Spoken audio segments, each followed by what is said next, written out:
Nunca fui agricultor, mas trabalhando com agricultores.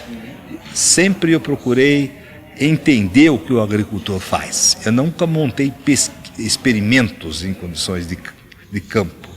O que a gente fazia era observar o que eles fazem, interpretar aquilo e, se puder, de alguma forma, colaborar com pequenas alterações, muito bem. Com 14 anos eu já redigi um primeiro artigo científico sobre a parte de solos, com orientação dos professores da época, e não parou mais, né? Então, evidentemente que, imagina, há 55 anos atrás, as condições que tinham eram muito mais de observação do que de análises, né?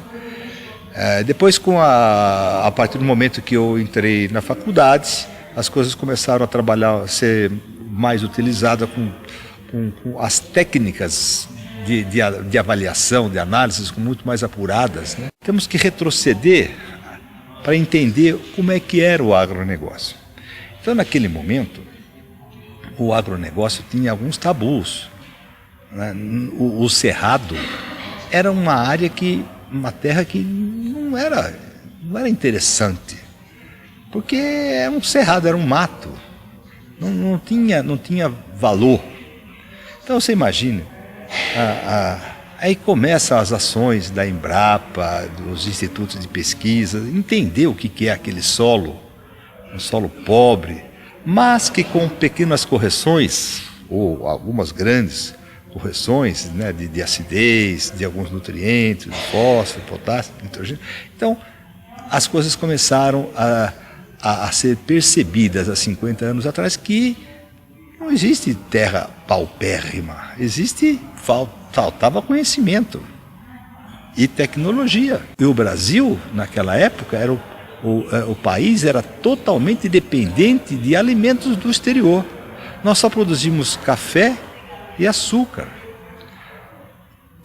Praticamente todos os outros alimentos eram importados. Milho, feijão, arroz, trigo, todos esses alimentos que precisavam para aquele momento eram importados, porque não existia tecnologia para ser produzidas, né? Tudo isso foi sendo dominado, né?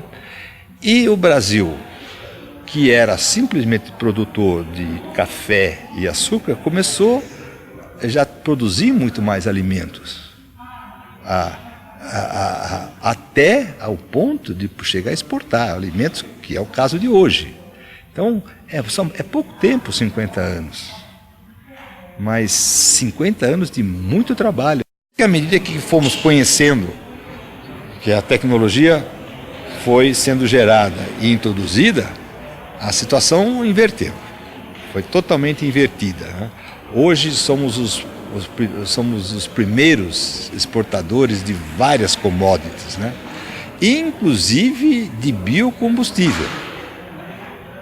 Nós temos tecnologia para produzir o etanol, temos tecnologia para produzir o biodiesel, sobretudo de soja, e de boa qualidade, e de baixa pegada de carbono, que isso é o que se espera de um biocombustível. A agricultura brasileira deixou de ser só produtora de alimentos. Ele tem uma complexidade de produtos e serviços que ela promove, e que é isso que dá estabilidade econômica para o país. Se hoje nós temos esse PIB que está reduzido, mas se não fosse o agronegócio, a situação seria muito mais séria. Nós temos no Brasil quase 200 milhões de hectares de pastagens. E essa pastagem pode ser melhor utilizada, com mais insumos, com mais tecnologia, e uma boa parte, e ainda aumentarmos a produção de carne numa área menor. Quer dizer, nós podemos aumentar em 20%, 30% a produção de carne numa área 10% a 15% menor. Mas 10% menor de 200 milhões de hectares são 20 milhões que podem ser colocados ao uso para outras formas de produção de alimentos. Então, O Brasil, o que precisa, no meu ponto de vista, é um grande planejamento estratégico das áreas já abertas do território nacional. Nós não precisamos desmatar mais.